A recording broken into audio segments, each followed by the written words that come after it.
ಆತ್ಮೀಯ ಮಕ್ಕಳೇ, ನಿಮಗೆಲ್ಲರಿಗೂ ಮತ್ತೊಮ್ಮೆ ಕನ್ನಡ ತರಗತಿಗೆ ಸ್ವಾಗತ. ಇವತ್ತಿನ ವಿಷಯ ವಿವರಣೆ, ಪಾಠ 7 ಪ್ರಾಮಾಣಿಕ ಬಾಲಕ ಎಂಬ ಪಾಠದ ವಿವರಣೆಯನ್ನು ನೋಡೋಣ. ಇದಾಗಲೇ ನಾವು ಪಾಠವನ್ನು ಓದಿದ್ದೇವೆ. ಈ ಪಾಠವನ್ನು ಇವತ್ತು ನಾನು ವಿವರಣೆಯನ್ನು ನೀಡ್ತಾ ಇದ್ದೀನಿ. ಜಸ್ಟ್ ನೀವು ಕೇಳ್ಕೊಳ್ಳಿ. ಓಕೆ. ಶಾಲೆಯ ಗಂಟೆ ಬಾರಿಸಿತು. ಶಾಲೆಯಿಂದ ಹೊರಬಂದ ಮಕ್ಕಳೆಲ್ಲ ಮನೆಯತ್ತ ಹೊರಟರು. ಆ ಶಾಲೆಯಲ್ಲಿ ಏನಾಗುತ್ತೆ, ಗಂಟೆ ಬಾರಿಸುತ್ತೆ. ಪ್ರತಿಯೊಂದು ಪಿರಿಯಡ್ ಆದ ತಕ್ಷಣ ಅಥವಾ ಪ್ರತಿಯೊಂದು ಕ್ಲಾಸ್ ಆದ ತಕ್ಷಣ ಏನಾಗುತ್ತೆ, ಬೆಲ್ ಬಾರಿಸುತ್ತೆ. ಅದೇ ರೀತಿಯಾಗಿ ಇಲ್ಲಿ ಕೂಡ ಬೆಲ್ಲ ಬಾರಿಸಿದ್ರು. ಶಾಲೆಯಿಂದ ಹೊರಬಂದಂಥ ಮಕ್ಕಳೆಲ್ಲ ಮನೆ ಕಡೆ ಹೋಗಲಿಕ್ಕೆ ಪ್ರಾರಂಭ ಮಾಡಿದರು. ಓಡಲಿಕ್ಕೆ ಪ್ರಾರಂಭ ಮಾಡಿದರು. ದಾರಿ ಬದಿಯ ಮಾವಿನ ತೋಪಿನಲ್ಲಿ ಬೆಳೆದು ಪಕ್ವವಾಗಿದ್ದ ಮಾವಿನ ಹಣ್ಣುಗಳು ಮಕ್ಕಳನ್ನು ಆಕರ್ಷಿಸಿದವು. ಮಾವಿನ ತೋಪು ಅಂದರೆ ಏನು ಮಕ್ಕಳೇ? ಅಂದರೆ ಬಹಳಷ್ಟು ಮಾವಿನ ಗಿಡಗಳು ಅಂದರೆ ಮರಗಳು ಇರುವಂತಹ ಒಂದು ಜಾಗ, ಪ್ರತ್ಯೇಕವಾಗಿ ಬೆಳೆದಿರುವಂತಹ ಒಂದು ಆ ಜಾಗದಲ್ಲಿ ಬಹಳಷ್ಟು ಮಾವಿನ ಮರಗಳು ಇರ್ತವೆ.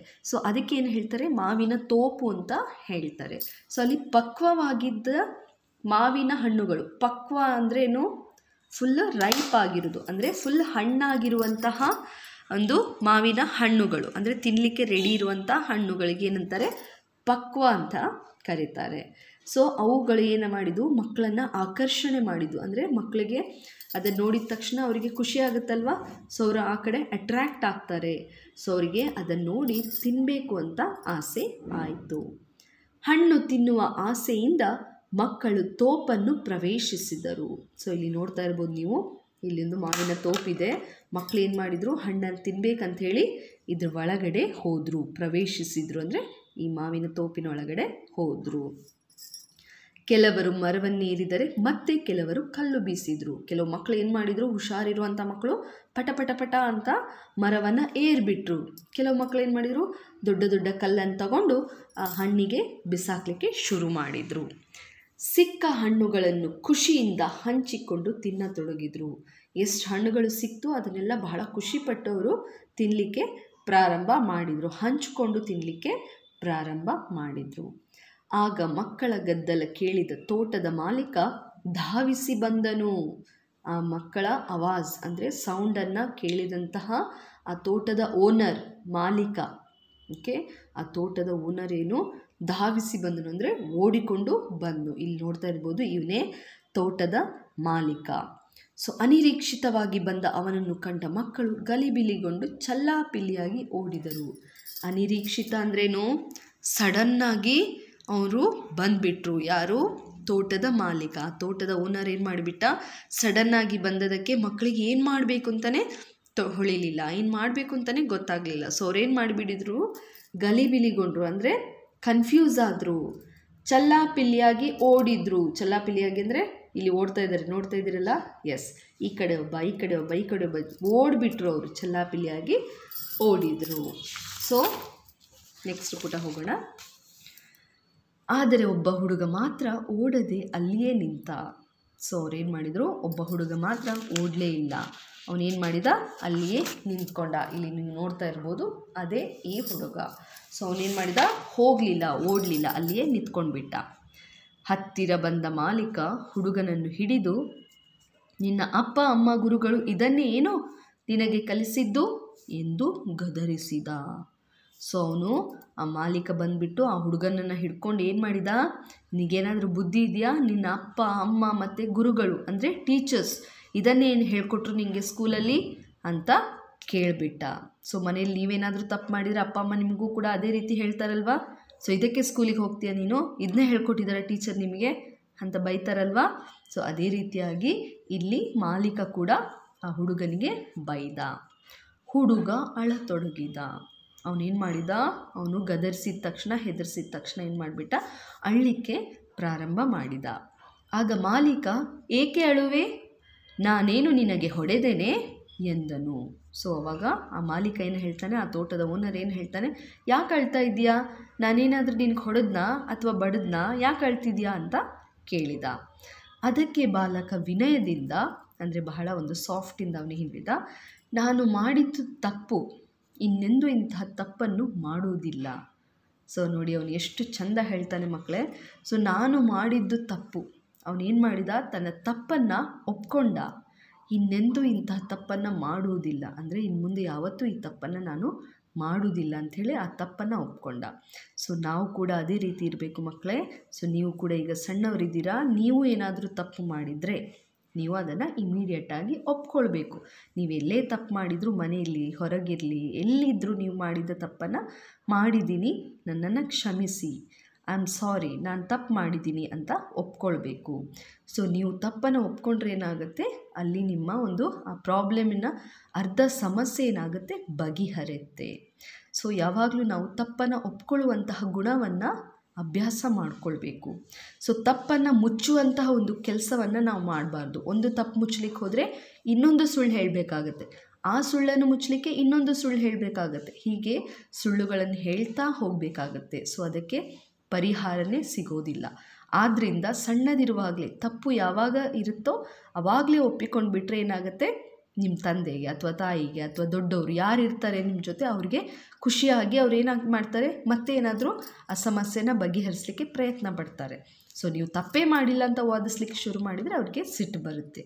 ಆದ್ದರಿಂದ ನಾವು ಏನೇ ತಪ್ಪು ಮಾಡಿದರೂ ಅದನ್ನು ಒಪ್ಕೊಳ್ಳುವಂಥ ಗುಣವನ್ನು ನಾವು ಬೆಳೆಸ್ಕೊಳ್ಬೇಕು. ಸೊ ಆದರೆ ನಾನು ಮಾಡಿದ ತಪ್ಪಿಗೆ ನನ್ನ ತಂದೆ ತಾಯಿ ಮತ್ತು ಗುರುಗಳು ನಿಂದನೆಗೆ ಗುರಿಯಾದರಲ್ಲ ಎಂದು ದುಃಖಿಸುತ್ತಿರುವೆ ಎಂದನು. ಸೊ ಅವನು ಮನಸ್ಸು ನೋಡಿ ಹೇಗಿದೆ ಅಂತ. ಅವನು ಏನು ಹೇಳಿದ, ನಾನು ತಪ್ಪು ಮಾಡಿದೆ, ನಾನು ಇವತ್ತು ಯಾವತ್ತೂ ಇನ್ನು ತಪ್ಪನ್ನು ಮಾಡೋದಿಲ್ಲ, ಆದರೆ ನಾನು ಮಾಡಿದಂಥ ತಪ್ಪಿಗೆ ನೀವೇನು ಮಾಡಿದ್ರಿ, ನನ್ನ ತಂದೆಗೆ ತಾಯಿಗೆ ಹಾಗೆ ಗುರುಗಳಿಗೆ ಕೂಡ ಬೈದ್ರಿ, ನಿಂದನೆಗೆ ಗುರಿ ಮಾಡಿದ್ರಿ. ಸೊ ಅವರನ್ನು ಕೂಡ ನೀವು ಬೈದ್ರಿ, ನನಗೆ ಅದು ದುಃಖ ಆಗ್ತಿದೆ ಅಂತ ಅವನು ಹೇಳಿದ. ಬಾಲಕನ ಮುಗ್ಧ ಹಾಗೂ ಪ್ರಾಮಾಣಿಕ ಮಾತುಗಳನ್ನು ಕೇಳಿ ಮಾಲೀಕನ ಮನಸ್ಸು ಕರಗಿತು. ಸೊ ನಾನು ಹೇಳಿಲ್ವಾ, ಸೊ ಯಾರು ನಮ್ಮ ಅಪೋಸಿಟ್ ಇರ್ತಾರೆ ಅವರಿಗೆ ಅಫ್ಕೋರ್ಸ್ ಅವರಿಗೆ ನಮ್ಮ ಮೇಲೆ ಕರುಣೆ ಬರುತ್ತೆ. ಯಾವಾಗ ನಾವು ತಪ್ಪನ್ನು ಮಾಡಿದ್ದೀವಿ ಅಂತ ಒಪ್ಕೊಂಡ್ರೆ ಅಲ್ಲಿ ನಮ್ಮ ಒಂದು ಅರ್ಧ ನಮಗೆ ಕ್ಷಮೆ ಸಿಗುತ್ತೆ. ಸೊ ಆ ಮುಗ್ಧ ಮನಸ್ಸು ಅಂದರೆ ಆ ಇನ್ನೋಸೆನ್ಸ್, ಬಾಲಕನ ಒಂದು ಇನ್ನೋಸೆನ್ಸ್ ನೋಡಿದ ಆ ಪ್ರಾಮಾಣಿಕ ಮಾತುಗಳನ್ನು ಕೇಳಿ ಆ ಮಾಲೀಕನಿಗೆ ಏನಾಗುತ್ತೆ, ಮನಸ್ಸು ಕರಗಿತು. ಆಗ ಮಾಲೀಕ, ಮಗು, ನಿನ್ನ ತಪ್ಪನ್ನು ನೀನು ಒಪ್ಪಿಕೊಂಡಿರುವೆ, ನಿನ್ನ ಪ್ರಾಮಾಣಿಕತೆ ನನಗೆ ಇಷ್ಟವಾಯಿತು. ತಪ್ಪನ್ನು ಅರಿಯುವ, ತಿದ್ದಿಕೊಳ್ಳುವ ನಿನ್ನ ಈ ಗುಣ ನಿನ್ನನ್ನು ದೊಡ್ಡ ವ್ಯಕ್ತಿಯನ್ನಾಗಿ ಮಾಡುತ್ತದೆ ಎಂದು ಹೇಳಿ ಮತ್ತಷ್ಟು ಮಾವಿನ ಹಣ್ಣುಗಳನ್ನು ನೀಡಿ ಸಮಾಧಾನಪಡಿಸಿ ಕಳುಹಿಸಿದ. ನೋಡಿ ಆ ಮಾಲೀಕ ಏನು ಮಾಡ್ತಾನೆ, ಮಗುವಿಗೆ ನೀನು ತಪ್ಪು ಮಾಡಿದೆ, ಅದನ್ನು ನೀನು ಒಪ್ಕೊಂಡೆ, ಸೊ ಅದು ನನಗೆ ಬಹಳ ಇಷ್ಟ ಆಯಿತು, ನೀನು ಒಪ್ಕೊಂಡಿರುವಂತಹ ಗುಣ ಇದೆಯಲ್ಲ ನನಗದು ಬಹಳ ಇಷ್ಟ ಆಯಿತು. ಸೊ ನೀನು ಅದನ್ನು ಅರಿತುಕೊಂಡು ನಿನ್ನ ತಪ್ಪನ್ನು ತಿದ್ದಿಕೊಂಡೆ, ಅದು ನಿನ್ನನ್ನು ಮುಂದೆ ಒಂದಿನ ಬಹಳ ದೊಡ್ಡ ವ್ಯಕ್ತಿಯನ್ನಾಗಿ ಮಾಡ್ತದೆ, ಅಂದರೆ ನೀನು ಒಂದು ಬಹಳ ದೊಡ್ಡ ವ್ಯಕ್ತಿಯಾಗಿ ಬೆಳಿತೀಯ ಅಂಥೇಳಿ ಅವನಿಗೆ ಸಮಾಧಾನ ಮಾಡಿ ಮಾವಿನ ಹಣ್ಣನ್ನು ನೀಡಿ ಅವನನ್ನು ಕಳುಹಿಸಿದ. ಹೀಗೆ ತನ್ನ ಪ್ರಾಮಾಣಿಕತೆಯಿಂದ ಮಾಲೀಕನ ಮನಸ್ಸನ್ನು ಗೆದ್ದ ಆ ಬಾಲಕನೇ ಲಾಲ್ ಬಹದ್ದೂರ್ ಶಾಸ್ತ್ರಿ. ನೋಡಿ, ಸೊ ಈ ಪ್ರಾಮಾಣಿಕತೆಯಿಂದ ಬೆಳೆದಂತಹ ಆ ವ್ಯಕ್ತಿ ಅಂದರೆ ಆ ಬಾಲಕ ಯಾರಾಗಿದ್ದರು, ಇವರೇ ಈ ಪಿಕ್ಚರಲ್ಲಿ ನೋಡ್ತಾ ಇದ್ದೀರಲ್ಲ, ಎಸ್, ಲಾಲ್ ಬಹದ್ದೂರ್ ಶಾಸ್ತ್ರಿ. ಇವರ ಹೆಸರೇ ಲಾಲ್ ಬಹದ್ದೂರ್ ಶಾಸ್ತ್ರಿ, ಬಹಳ ಒಂದು ಮಹಾನ್ ವ್ಯಕ್ತಿ. ಸೊ ಅದು ಭಾರತದ ಸ್ವಾತಂತ್ರ್ಯ ಹೋರಾಟದ ಕಾಲ. ಸೊ ಆ ಟೈಮಲ್ಲಿ ಏನಾಗಿತ್ತು, ಸ್ವಾತಂತ್ರ್ಯ ಹೋರಾಟ ನಡೀತಿದ್ದಂತಹ ಕಾಲವಾಗಿತ್ತು.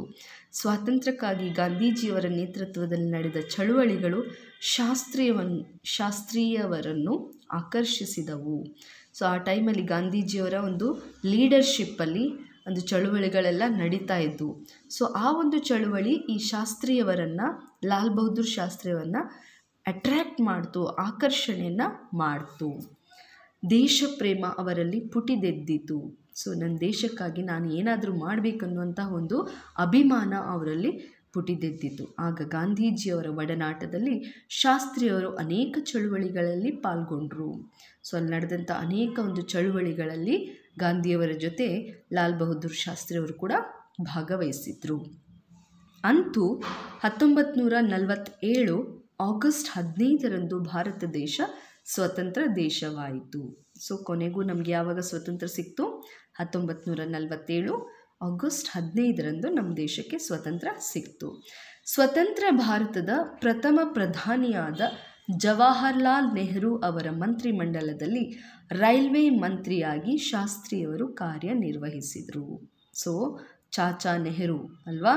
ಸೊ ನಾವೇನು ಮಾಡ್ತೀವಿ, ಚಾಚಾ ನೆಹರು ಅವರಿಗೆ ಮಕ್ಕಳಂದರೆ ಬಹಳ ಪ್ರೀತಿ. ಸೊ ಅವರ ಒಂದು ಬರ್ಡೇ ದಿನವನ್ನು ನಾವು ಮಕ್ಕಳ ದಿನಾಚರಣೆ ಅಂಥೇಳಿ ಆಚರಿಸ್ತೀವಿ. ಸೊ ಆ ಒಬ್ಬರು ಪ್ರಧಾನಿಯಾಗಿದ್ದಂಥ ಸ್ವತಂತ್ರ ಭಾರತದ ಪ್ರಥಮ ಪ್ರಧಾನಿ ಜವಾಹರ್ಲಾಲ್ ನೆಹರು ಆಗಿದ್ದರು. ಸೊ ಅವರ ಒಂದು ನೇತೃತ್ವದಲ್ಲಿ ರೈಲ್ವೆ ಮಂತ್ರಿಯಾಗಿ ಈ ಶಾಸ್ತ್ರಿಯವರು ಅಂದರೆ ಲಾಲ್ ಬಹದ್ದೂರ್ ಶಾಸ್ತ್ರಿಯವರು ಕಾರ್ಯವನ್ನು ನಿರ್ವಹಿಸಿದರು. ಸೊ ಆ ಸಮಯದಲ್ಲಿ ಏನಾಗುತ್ತೆ, ಒಂದು ರೈಲ್ವೆ ಅಪಘಾತ ಆಗುತ್ತೆ, ಅಂದರೆ ರೈಲ್ವೆ ಆಕ್ಸಿಡೆಂಟ್ ಆಗುತ್ತೆ. ಸೊ ತಾವು ಹೊಣೆ ಹೊತ್ತು ತಪ್ಪು ತಮ್ಮದಲ್ಲದಿದ್ದರೂ ಮಂತ್ರಿ ಪದವಿಗೆ ರಾಜೀನಾಮೆ ಕೊಟ್ಟು ಧೀಮಂತಿಕೆ ಮೆರೆದ ಇವರು ನೆಹರೂರವರ ನಂತರ ದೇಶದ ಪ್ರಧಾನಿಯಾಗಿ ಸೇವೆ ಸಲ್ಲಿಸಿದರು. ಸೊ ಅವರು ಒಂದು ಮಂತ್ರಿಮಂಡಲದಲ್ಲಿ ರೈಲ್ವೆ ಮಂತ್ರಿಯಾಗಿ ಸೇವೆ ಸಲ್ಲಿಸ್ತಿರುವಾಗ ಒಂದು ರೈಲ್ವೆ ಆಕ್ಸಿಡೆಂಟ್ ನಡೆಯುತ್ತೆ. ಸೊ ಆ ಒಂದು ಆಕ್ಸಿಡೆಂಟಲ್ಲಿ ಇವ್ರದ್ದೇನೇ ತಪ್ಪು ಇಲ್ಲದಿದ್ದರೂ ಇವ್ರೇನು ಮಾಡ್ತಾರೆ, ತಪ್ಪು ನಂದೇ ಅಂತೇಳಿ ಒಪ್ಕೊಂಡು ತಮ್ಮ ಒಂದು ಪದವಿಗೆ ರಾಜೀನಾಮೆಯನ್ನು ಕೊಡ್ತಾರೆ. ಸೊ ರಾಜೀನಾಮೆ ಅಂದರೆ ರೆಸಿಗ್ನೇಷನ್, ಅಂದರೆ ತಮ್ಮ ಒಪ್ಪಿಗೆ ತಾವೇ ಒಪ್ಕೊಂಡು ಬರೆದು ಕೊಡುವಂಥ ಒಂದು ಪತ್ರ, ಅದಕ್ಕೆ ರಾಜೀನಾಮೆ ಅಂತ ಹೇಳ್ತಾರೆ. ಸೊ ಇದನ್ನು ಅವರು ಮಾಡಿದರು. ಸೊ ಈ ನಂತರ ಇದನ್ನು ಮಾಡಿದ ನಂತರ ಅವರು ನೆಹರೂರವರ ನಂತರ ದೇಶದ ಪ್ರಧಾನಿಯಾಗಿ ಸೇವೆಯನ್ನು ಸಲ್ಲಿಸ್ತಾರೆ. ಸೊ ನೆಹರು, ಚಾಚಾ ನೆಹರು ಆದ ನಂತರ ದೇಶದ ನೆಕ್ಸ್ಟ್ ಪ್ರಧಾನಿ ಯಾರಾಗ್ತಾರೆ, ಇವರು ಲಾಲ್ ಬಹದ್ದೂರ್ ಶಾಸ್ತ್ರಿ ಆಗ್ತಾರೆ. ಕೇವಲ 18 ತಿಂಗಳ ಅವಧಿಯಲ್ಲಿ ತಮ್ಮ ಪ್ರಾಮಾಣಿಕತೆ ಹಾಗೂ ದೇಶ ಪ್ರೇಮದ ನಡವಳಿಕೆಗಳಿಂದ ದೇಶದೆಲ್ಲೆಡೆ ಮನೆ ಮಾತಾದರು. ಕೇವಲ ಅವರು ಏನು ಮಾಡಿದರು, 18 ತಿಂಗಳು ಮಾತ್ರ ಅವರು ತಮ್ಮ ಒಂದು ಕಾರ್ಯವನ್ನು ಸೇವೆಯನ್ನು ಸಲ್ಲಿಸಿದರು. ಬಟ್ ಅಷ್ಟರಲ್ಲೇ ಅವರು ಎಲ್ಲ ಜನರ ಮನೆ ಮಾತಾದರು, ಎಲ್ಲರೂ ಅವ್ರ ಬಗ್ಗೆ ಮಾತನಾಡುವಂತಹ ಒಂದು ದೊಡ್ಡ ವ್ಯಕ್ತಿಯಾಗಿ ಬೆಳೆದರು. ಶಾಸ್ತ್ರಿಯವರು ದಕ್ಷ ಆಡಳಿತಗಾರರಾಗಿ, ಶಾಂತಿದೂತರಾಗಿ, ದೇಶ ಪ್ರೇಮಿಗಳಾಗಿ ದೇಶದ ಕೀರ್ತಿ ಪತಾಕೆ ಹಾರಿಸಿದರು. ಸೊ ನೋಡಿ, ಅವರು ಒಬ್ಬರು ದಕ್ಷ ಆಡಳಿತಗಾರ ಅಂದರೆ ನಿಷ್ಠಾವಂತ ಆಡಳಿತಗಾರರಾಗಿದ್ದರು, ಹಾಗೆ ಶಾಂತಿದೂತರಾಗಿದ್ದರು ಅಂದರೆ ಬಹಳ ಸಮಾಧಾನವನ್ನು ಉಳ್ಳಂತಹ ವ್ಯಕ್ತಿಯಾಗಿದ್ದರು. ನಂತರ ದೇಶ ಪ್ರೇಮಿಯಾಗಿದ್ದರು, ಬಹಳ ಮುಖ್ಯ ಅಲ್ವಾ. ಒಂದು ದೇಶದ ಅಭಿಮಾನವನ್ನು ಹೊಂದಿದ್ದು, ದೇಶಕ್ಕಾಗಿ ಒಂದು ಹೋರಾಡುವಂಥ ಛಲವನ್ನು ಅವರು ಹೊಂದಿದ್ರು. ಸೊ ಹಾಗೆ ನಮ್ಮ ದೇಶದ ಕೀರ್ತಿ ಪತಾಕೆ ಅಂದರೆ ಒಂದು ನಮ್ಮ ದೇಶದ ಒಂದು ಕೀರ್ತಿಯನ್ನು ಅಂದರೆ ಒಂದು ಹೆಸರನ್ನು ಅವರು ಉಳಿಸಿದ್ರು, ಬೆಳೆಸಿದರು. ಸೊ ಇವರು ನೀಡಿದಂತಹ ಘೋಷವಾಕ್ಯ ಏನಾಗಿತ್ತು, ಜೈ ಜವಾನ್ ಜೈ ಕಿಸಾನ್ ಎಂಬ ಘೋಷವಾಕ್ಯ ಜನಮನದಲ್ಲಿ ಉಳಿಯಿತು. ಸೊ ಅವರು ಏನು ಮಾಡಿದರು, ಜೈ ಜವಾನ್ ಜೈ ಕಿಸಾನ್ ಎಂಬ ಘೋಷವಾಕ್ಯವನ್ನು ಹೇಳಿ ಅದು ಎಲ್ಲರೂ ಮನದಲ್ಲಿ ಉಳಿಯುವಂತೆ ಮಾಡಿತು. ಇವರ ಸೇವೆಗೆ ಭಾರತ ಸರ್ಕಾರವು ಭಾರತ ರತ್ನ ಪ್ರಶಸ್ತಿ ನೀಡಿ ಗೌರವಿಸಿತು. ಸೊ ಇವರು ಮಾಡಿದಂತಹ ಒಂದು ಸೇವೆಯನ್ನು ಗಮನದಲ್ಲಿಟ್ಟುಕೊಂಡು ನಮ್ಮ ಸರ್ಕಾರ, ಭಾರತ ಸರ್ಕಾರವು ಇವರಿಗೆ ಭಾರತ ರತ್ನ ಎಂಬ ಪ್ರಶಸ್ತಿಯನ್ನು ನೀಡಿ ಅವರಿಗೆ ಗೌರವವನ್ನು ನೀಡಿತು. ಓಕೆ, ಸೊ ಇವತ್ತು ನಾವು ಈ ಪಾಠದ ವಿವರಣೆಯನ್ನು ಪೂರ್ಣವಾಗಿ ಮುಗಿಸಿದ್ದೇವೆ. ಸೊ ಇವತ್ತು ನಿಮ್ಮ ಹೋಮ್ವರ್ಕ್ ಏನಂದರೆ, ನೀವು ಈ ಪಾಠದ ವಿವರಣೆಯನ್ನು ಪೂರ್ಣವಾಗಿ ಕೇಳ್ಕೊಳ್ಳಿ, ಹಾಗೆ ಒಂದು ಸರಿ ಪಾಠವನ್ನು ಮತ್ತೊಮ್ಮೆ ಓದ್ಕೊಳ್ಳಿ. ಓಕೆ, ಸೊ ಇಲ್ಲಿ ನೀವು ನೋಡ್ತಾ ಇರುವಂತೆ ಇಲ್ಲಿ ಫ್ರೀಡಮ್ ಫೈಟರ್ಸ್ ಫೋಟೋವನ್ನು ನೀಡಿದ್ದಾರೆ. ಆದರೆ ಇವರೆಲ್ಲರೂ ನಮ್ಮ ದೇಶಕ್ಕಾಗಿ ಹೋರಾಡಿದಂತಹ ಬಹಳ ಮಹಾನ್ ವ್ಯಕ್ತಿಗಳು. ಸೊ ಮಕ್ಕಳೇ, ನೀವು ಇವರ ಬಗ್ಗೆ ಎಲ್ಲ ತಿಳ್ಕೊಳ್ಬೇಕು, ಆಯಿತಾ. ಸೊ ನೀವೇನು ಮಾಡಿ, ಈ ಪಾಠವನ್ನು ಇನ್ನೊಂದು ಸರಿ ಓದಿ ಹಾಗೆ ಕೊಟ್ಟಂಥ ವಿವರಣೆಯನ್ನು ಸರಿಯಾಗಿ ಕೇಳಿಸ್ಕೊಳ್ಳಿ. ಸೊ ಮುಂದಿನ ತರಗತಿಯಲ್ಲಿ ನಾನು ಅಭ್ಯಾಸವನ್ನು ಮುಂದುವರಿಸ್ತೇನೆ. ಸೊ ಅಲ್ಲಿವರೆಗೆ ಆರೋಗ್ಯವಾಗಿರಿ, ಆರಾಮವಾಗಿರಿ. ಮುಂದಿನ ತರಗತಿಯಲ್ಲಿ ಅಭ್ಯಾಸದೊಂದಿಗೆ ಭೇಟಿಯಾಗೋಣ. Thank you.